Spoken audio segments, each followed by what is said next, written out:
বৰপেটাৰ হাউলিত 12জন ই-ৰিক্সা চালক আটক। জব্দ 12খন ই-ৰিক্সা। ৰাষ্ট্ৰীয় ঘাইপথত ই-ৰিক্সা চালকৰ দপদপনি।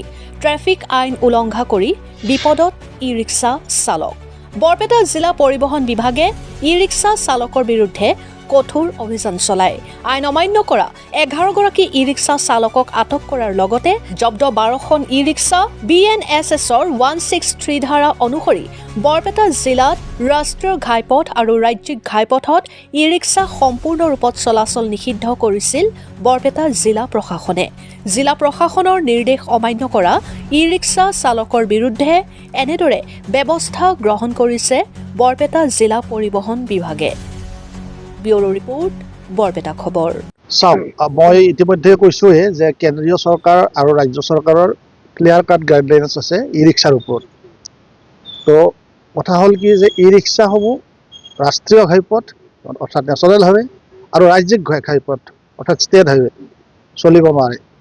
আনকি গাইডলাইনত এনেকুৱাও কিছুমান কথা আছে যে তেওঁলোকে যিবিলাক ঘাইপথ মূল পথ য'ত নেকি যান বাহন চলে তাত তেওঁলোকে চলিব নোৱাৰে। তেওঁলোকে কেৱল লাষ্ট মাইল কানেক্টিভিটি যিটো কয়, য'ৰ পৰা নেকি গাড়ী মটৰ নাযায় তাৰ পৰা তেওঁলোকে পেচেঞ্জাৰখিনি লৈ যাব লাগে নিয়মমতে।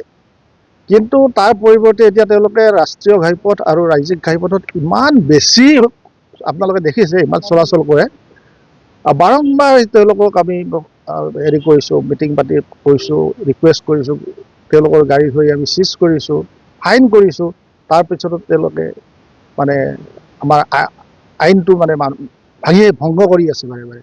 আৰু সেইকাৰণে এতিয়া আমি কৰিছোঁ কি যে তেওঁলোকৰ গাড়ীসমূহ আমি জব্দ কৰিছোঁ, প্লাছ তেওঁলোকক আমি পুলিচক চমজাই দিছোঁ।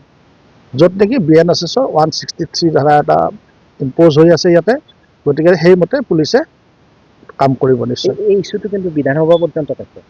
চাওক, এইটোতো বিধানসভাত কি হৈছেতো মই ক'ব নোৱাৰিম বা মন্তব্য দিব নোৱাৰিম। কিন্তু কথাটো হৈছে কি যে মই এটাই জানো যে কেন্দ্ৰীয় চৰকাৰৰ ক্লিয়াৰ কাট গাইডলাইনছ আছে, মানে গেজেট, চেণ্ট্ৰেল গেজেট আছে, তাৰপিছত আছাম গেজেটতো আছে ক্লিয়াৰ কাট যে ই ৰিক্সাসমূহ ৰাষ্ট্ৰীয় আৰু ৰাজ্যিক ঘাইপথত চলিব নোৱাৰে বা নালাগে। তেওঁলোকৰ জাষ্ট লাষ্ট মাইল কানেক্টিভিটিছ। গতিকে তেনেকুৱা কথা। অভিযান চলি থাকে। গতিকে এই নিয়ম নীতিখিনি মানি চলিলে তেওঁলোকৰ কাৰণে ভাল, আমাৰ কাৰণে ভাল, ৰাজ্যৰ কাৰণে ভাল। এতিয়াতো এনেকুৱা হৈ গৈছে যে ই ৰিক্সাৰ উৎপাতত যাবই নোৱাৰি ক'তো, আপোনালোকে জানে। তো এনেকুৱা হ'লেতো নহ'ব।